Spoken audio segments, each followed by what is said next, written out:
But ஆனா நான் கேக்குறேன், இங்க இருக்கவங்க எத்தனை பேரோட பசங்க ஸ்டேட் போர்ட் ஸ்கூல்ல படிக்கிறாங்க சொல்லுங்க பாப்போம். எங்கள்ட்டியா? ஆமா. எங்கள்ட்டியா? எங்கள்ட்ட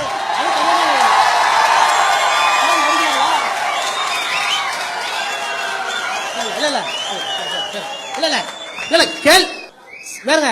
சென்ட்ரல் போர்டுல படிக்க, அதுக்கு தான் சொன்னேன். நல்ல கேள்வி, தயவு பண்ணி நல்ல கேள்வி. ஒரு 5 நிமிஷம் செலவு பண்ணலாம், தப்பு இல்ல. நல்ல கேள்வி, உட்காருங்க. நல்ல கேள்வி, நல்ல கேள்வி. சென்ட்ரல் போர்டு நல்ல கேள்விமா. இது அதாவது இந்தி வேணாம்னு சொல்றீங்களே, உங்க வீட்டு பிள்ளைங்க இந்தி படிக்குதுன்னு கேட்பாங்க.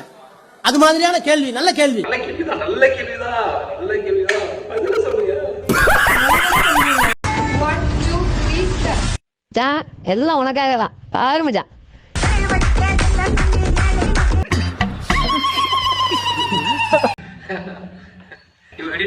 அவளுக்கு ஆட்டினது தெரிச்சு, அவளுக்கு ஆடுறது தெரியக்கூடாதுன்றதுக்காக அவளுக்கு ஒயிட்ல நின்று அவ்வளவு லாங்ல ஆடினாங்க. அவளை ஜூம் பண்ணி கிட்ட ஆட்ட வச்சு காட்டிட்டு ப்ரோ, மானத்தை வாங்கிட்டே ப்ரோ.